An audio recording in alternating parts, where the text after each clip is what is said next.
vamos nos aprofundar em duas condições autoimunes que afetam milhares de pessoas ao redor do mundo: o lúpus eritematoso sistêmico, também conhecido como LES, e a tireoidite de Hashimoto. Vamos explorar o que essas doenças são, como elas afetam o corpo, os sintomas que elas causam e as abordagens terapêuticas disponíveis. Este vídeo é essencial para quem busca entender mais sobre essas condições, seja você um paciente, estudante ou profissional da saúde. O que é lúpus? O lúpus eritematoso sistêmico, comumente conhecido como lúpus ou LES, é uma doença autoimune crônica. Mas o que exatamente isso significa? Em condições normais, o sistema imunológico funciona como uma defesa natural do nosso corpo, protegendo-nos de infecções, vírus e bactérias. No entanto, no lúpus, o sistema imunológico confunde as células e tecidos saudáveis com ameaças, atacando-nos por engano. Isso leva a uma resposta inflamatória crônica, que pode afetar praticamente qualquer parte do corpo. Essa característica multifacetada faz do lúpus uma doença complexa e, por vezes, difícil de diagnosticar. Tipos de lúpus: cutâneo e sistêmico. O lúpus pode se manifestar de diferentes maneiras, sendo que as duas formas principais são o lúpus cutâneo e o lúpus sistêmico.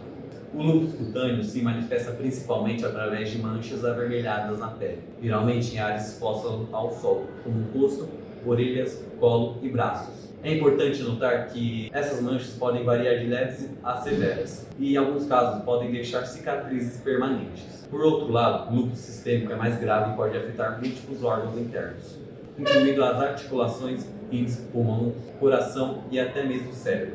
Essa forma sistêmica da doença pode ter um impacto significativo na qualidade de vida dos pacientes, com episódios de inflamação que podem ser tanto intermitentes quanto persistentes. Eu sou o Vitor e eu vim aqui falar sobre a epidemiologia, que basicamente é quem é mais afetado. Existem alguns padrões epidemiológicos importantes. A doença é mais comum em mulheres, especialmente aquelas em idade fértil, entre 20 e 45 anos. Estudos indicam que as mulheres têm até 9 vezes mais chances de desenvolver lúpus em comparação aos homens. No Brasil, estima-se que cerca de 65 mil pessoas vivam com lúpus, sendo a maioria delas mulheres. Para contextualizar em cidades como Rio de Janeiro e São Paulo, isso pode representar milhares de casos. Eu sou o Kazama e eu vou abordar como o lúpus se desenvolve. A patogênese do lúpus, ou seja, o processo pelo qual a doença se desenvolve, envolve uma complexa interação entre fatores genéticos, ambientais e hormonais.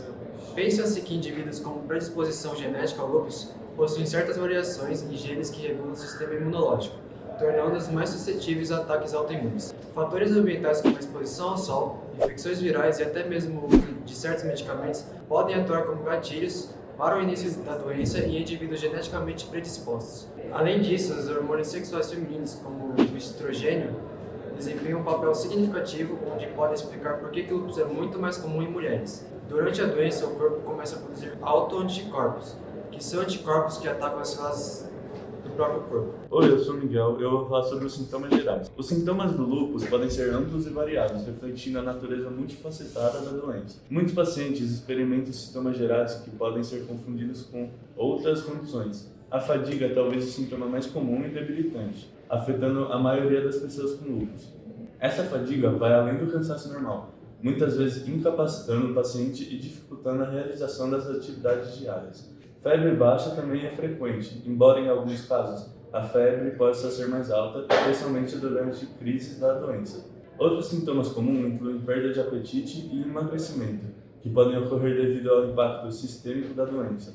Além disso, muitos pacientes relatam uma sensação persistente de mal-estar, que pode se manifestar com uma sensação geral de fraqueza e desânimo.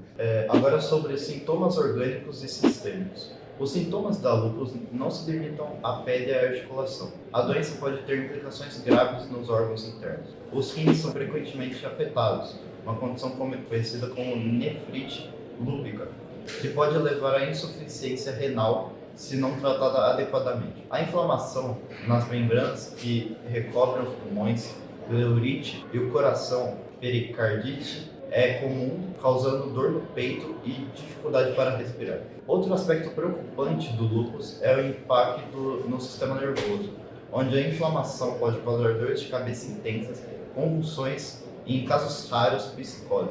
A inflamação crônica também pode levar a hipertensão e problemas cardiovasculares, aumentando o risco de infarto e acidente vascular cerebral, AVC.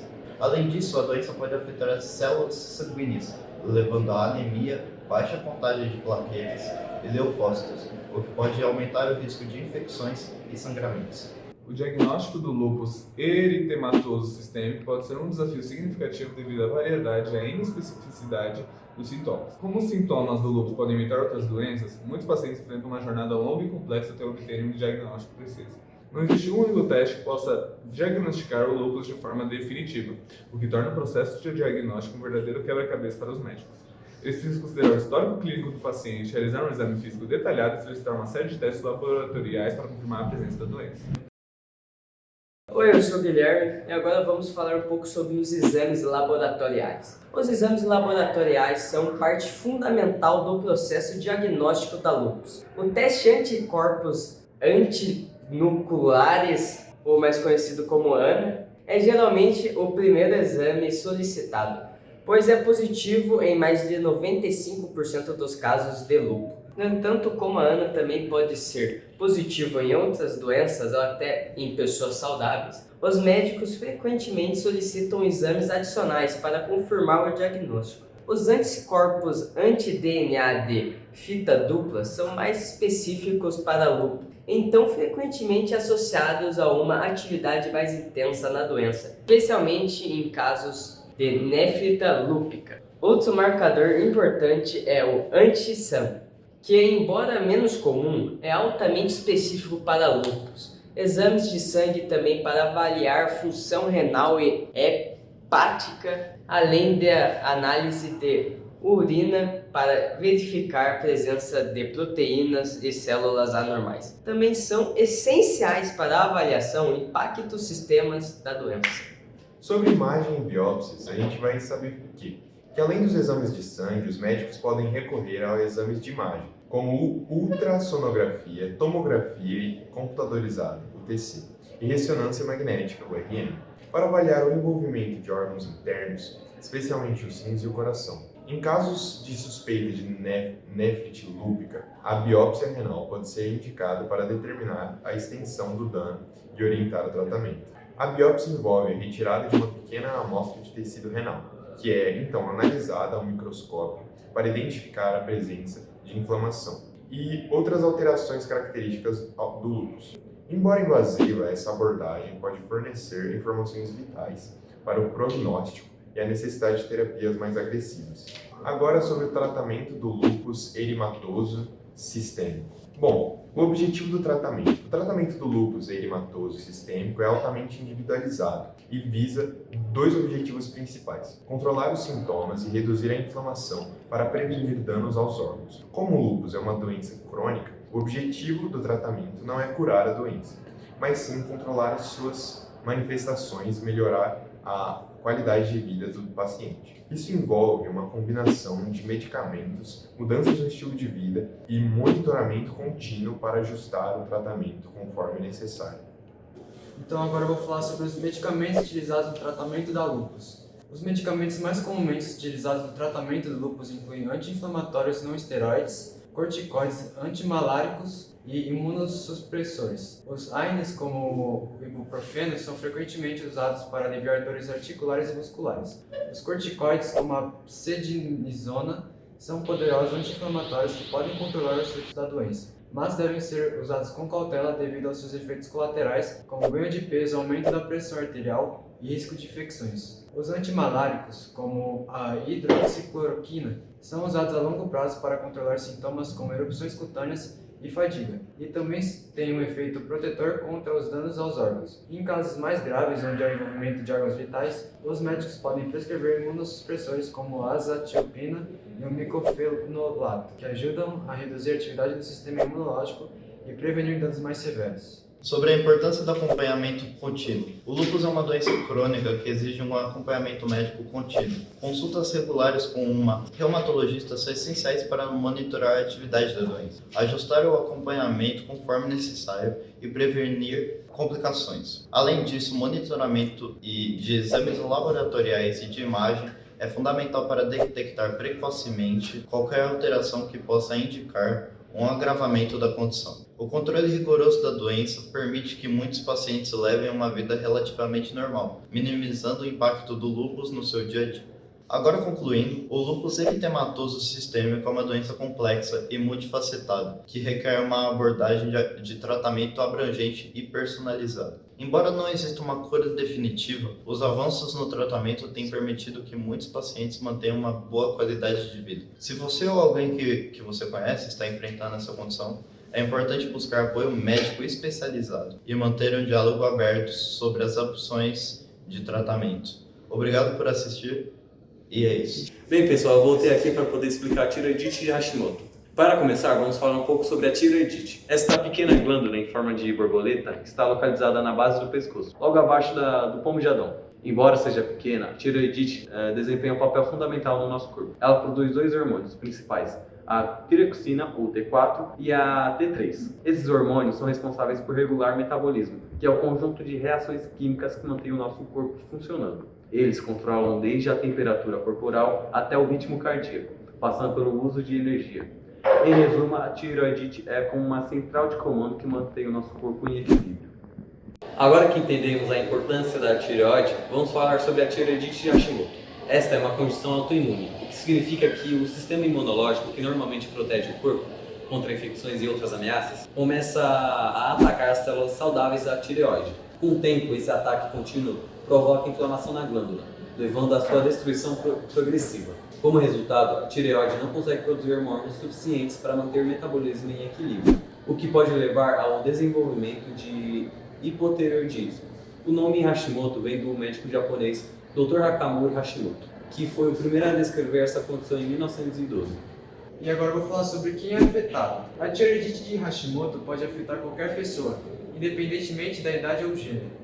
No entanto, estudos mostram que ela é mais comum em mulheres, especialmente na faixa etária entre 30 e 50 anos. Estima-se que as mulheres sejam até 10 vezes mais propensas a desenvolver essa condição do que os homens. Além disso, a tireoidite de Hashimoto também pode ter um componente genético, o que significa que se você tem parentes próximos com doenças autoimunes, suas chances de desenvolver Hashimoto podem ser maiores. É a causa mais comum de hipotireoidismo em países desenvolvidos, tornando-se uma preocupação de saúde. E agora falando sobre os sintomas da doença. Um dos sintomas mais comuns é a fadiga extrema, aquela sensação de cansaço que não passa, mesmo após uma boa noite de sono. Outro sinal frequente é o ganho de peso inexplicável, que ocorre mesmo sem mudanças significativas na dieta ou no nível de atividade física. A pele pode ficar seca e áspera, cabelos e unhas podem ficar quebradiços, e a sensibilidade ao frio pode aumentar. Além disso, alterações no humor, como depressão ou ansiedade, também são comuns, uma vez que a tireoide tem um impacto direto no funcionamento do cérebro.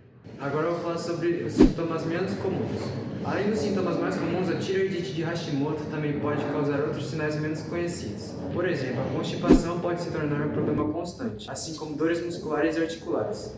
Nas mulheres, a condição pode afetar o ciclo menstrual, tornando-o irregular ou mais pesado do que o normal. Em casos mais avançados, pode ocorrer o BOST, que é um inchaço na região do pescoço devido ao aumento da tireoide. Esses sintomas podem variar em intensidade e algumas pessoas podem experimentar apenas alguns deles, enquanto outras podem apresentar uma combinação mais extensa. Bom, eu vou falar sobre os diagnósticos. Se você apresentar esses sintomas, o passo mais importante é procurar um médico. O diagnóstico da tireoidite de Hashimoto geralmente começa com uma avaliação clínica dos sintomas e um exame físico. Em seguida, o médico pode solicitar exames de sangue para verificar os níveis dos hormônios tireoidianos. O exame de TSH é fundamental, pois níveis elevados podem indicar que a tireoide está lenta, tentando compensar a falta de hormônios. Além disso, os exames para detectar anticorpos contra a tireoide, como os anticorpos antitireoglobulina e antitireoperoxidase, são cruciais para confirmar o diagnóstico de Hashimoto. Em alguns casos, o ultrassom da tireoide pode ser recomendado para avaliar a estrutura da glândula e verificar a presença de nódulos ou outros sinais de inflamação. Bom, eu vou falar sobre a terapia de reposição hormonal. O tratamento da tireoidite de Hashimoto geralmente envolve a terapia de reposição hormonal. Isso significa que o paciente toma uma forma sintética do hormônio que a tireoide não está mais produzindo adequadamente, chamado levotiroxina. Esse medicamento substitui a tiroxina natural, que é a T4, ajudando a normalizar os níveis de TSH e a aliviar os sintomas de hipotireoidismo. A dose de levotiroxina é ajustada individualmente com base nos níveis hormonais do paciente e é importante que seja tomada diariamente e geralmente em jejum, para garantir a melhor absorção. O objetivo do tratamento é manter os níveis de TSH dentro da faixa normal, o que pode requerer ajustes periódicos na dosagem, dependendo da resposta do paciente ao tratamento.